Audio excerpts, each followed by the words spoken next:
अपने पिता से बात करना है, अपने बाबुल से 2 शब्द कहना। मेरे वो घरदानी से मेरा पिता मेरे घर आया है अपने बच्चों का दुख काटने के, नहीं तो वो आता ही नहीं। अगर बैसाख के महीने में, आज बैसाख की अमावस्या भी है, अगर बैसाख के महीने में अगर भोलेनाथ आपकी दिल्ली में आया है तो आपका दुख काटने के लिए आया होगा, आपकी तकलीफ निकालने के लिए। जितने शुद्ध भाव से, जितने प्रेम से आप इस कथा को सुनोगे वो आपको मिलेगा।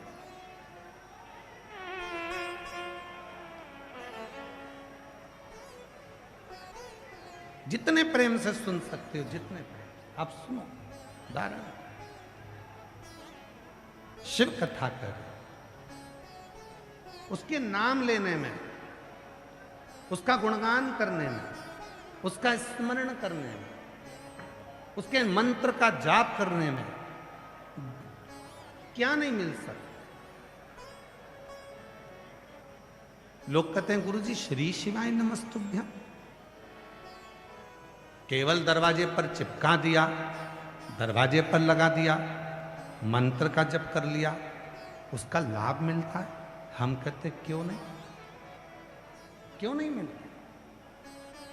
श्री शिवाय नमस्तुभ्यम का एक स्टिकर दरवाजे पर चिपक जाता है तो क्या उसका लाभ मिलता है? हमने कहा क्यों नहीं।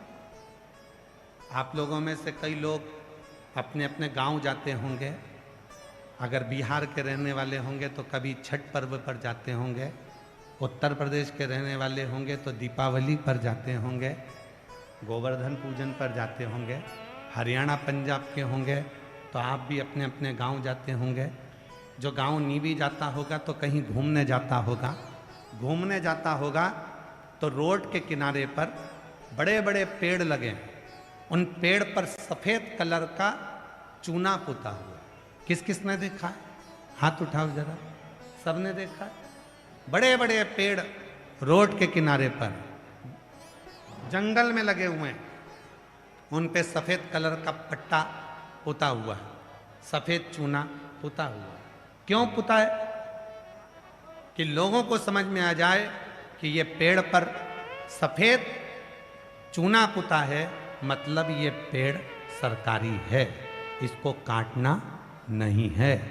जरा विचार करिएगा, पेड़ पर सफेद पट्टा पोता तो पेड़ सरकारी हो गया, उसको कोई काट नहीं सकता। उसी तरह जिसके दरवाजे पर श्री शिवाय नमस्तुभ्यम का पट्टा लग जाता है वो शिव का हो जाता है, फिर वो काटा नहीं जाता।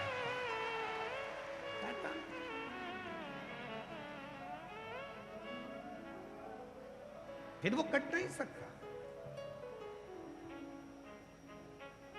पेड़ पर चूना पुता, सफेद पट्टा पुता, वो पेड़ सरकार का हो गया। जिसके मुख से श्री शिवाय नमस्तुभ्यम निकला और जिसके दरवाजे पर श्री शिवाय नमस्तुभ्यम लगा, वो स्वयं और उसका घर शिव का हो गया। उसका कोई कुछ बिगाड़ नहीं सकता।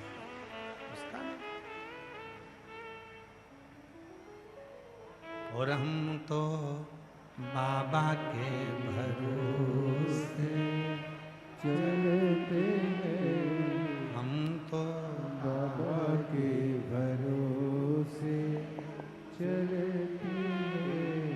ये दुनिया वाले जलते हैं, ये दुनिया वाले जल डमरू वाले के भरोसे चलते हैं, काशी वाले के भरोसे चलते हैं, सीहोर वाले के भरोसे चलते हैं, कुबेर भंडारी के भरोसे चलते हैं। हम तो बाबा के भरोसे चलते हैं, हम तो बाबा के भरोसे देवराज नाम का ब्राह्मण ब्राह्मण के घर में जन्म ले लिया, पर ब्राह्मण कर्म नहीं कर। ब्राह्मण कर्म किसको कहते हैं? केवल पूजन कर लेना, मंत्र पढ़ लेना, कर्मकांड कर लेना, पोथी पढ़ लेना, भजन कर लेना, ये भी अलग बात है। ब्राह्मण का कर्म है दूसरे पर दया करना, क्षमा करना।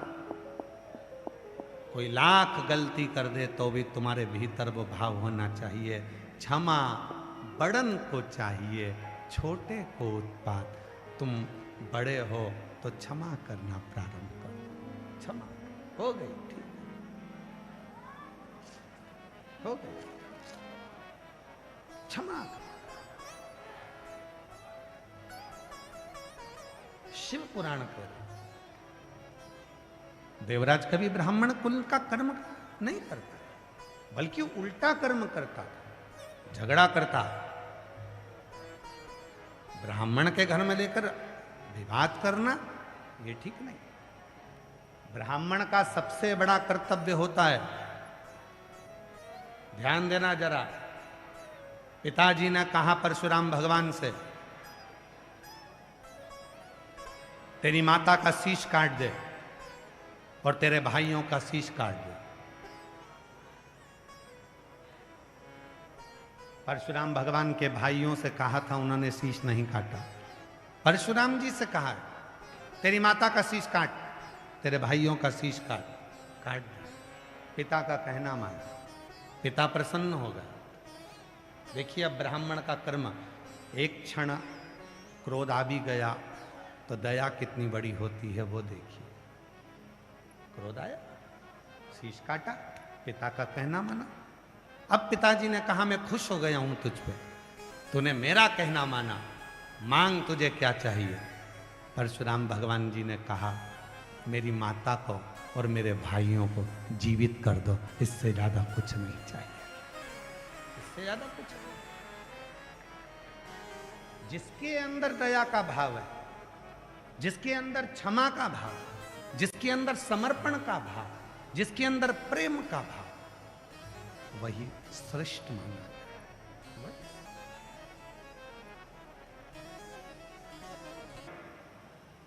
तुम्हारी जिद नहीं होना चाहिए कि मुझे आगे बैठना है कि पंडाल में बैठना।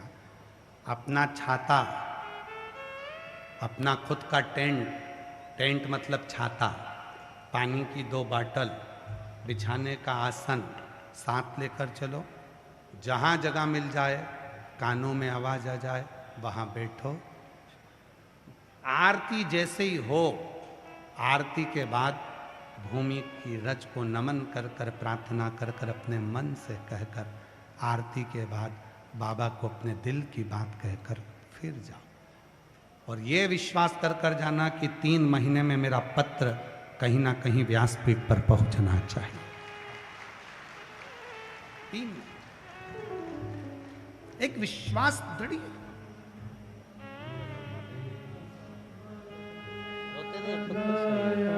आंसू पोछो पहले, अच्छे खुश होकर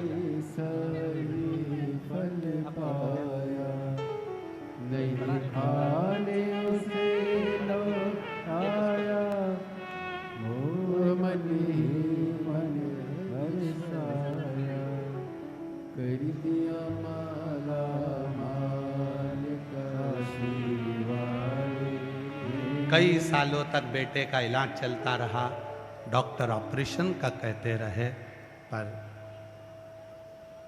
किसी ने कह दिया कि शिव पुराण की कथा सुनो। जल चढ़ाना प्रारंभ करा और बहन कह रही है, ऐसा कोई डॉक्टर नहीं बचा था गुरुजी जहां हमने इलाज नहीं करवाया। आयुर्वेदिक, होम्योपैथिक, अंग्रेजी सब इलाज कर, पर आखिरी में वो 1 लोटे जल ने ही श्रेष्ठता प्रदान। विश्वास, भरोसा, दृढ़ता आपके भीतर। शिव कथा कर रहे हैं। देवराज चोरी का धन लेकर शिव के मंदिर में पहुंच गए।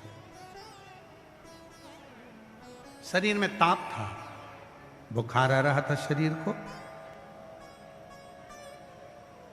और जब शरीर में ताप था, तपन हो रही थी शरीर में, बुखार आ रहा था, ठंड लग रही थी, एक दीवार से छुपकर शिव मंदिर में बैठ गया था। चोरी का धन उसके पास में था, चोरी का। मेरी जीजियों, उस चोरी के धन को लेकर, चोरी के धन, जैसे ही वो दुबक कर बैठा और वो चोरी का धन जब उसके पास में था, तब एक ब्राह्मण शिव पुराण की कथा कह रहा था। एक और ब्राह्मण जब शिव पुराण की कथा कह रहा था, कानों में थोड़ी सी शिव पुराण चली गई, थोड़ी सी कानों में थोड़ी सी शिव पुराण। महाराज, ईमानदारी से बोलना, शिव नहीं देता, अगर मेरा वो घड़दानी तुम्हारी झोली में नहीं देता, तो शायद ये लाखों की संख्या में शिव भक्त यहां आते क्या, पहुंचते क्या?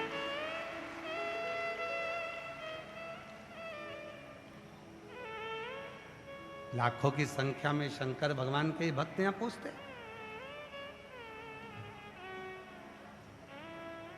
ये दिल्ली के इतिहास की पहली कथा, जिसमें पहले दिन ही लाखों शिव भक्त पंडालों के बाहर जगह संभाल संभाल कर बैठ गए। इतिहास की पहली कथा है दिल्ली।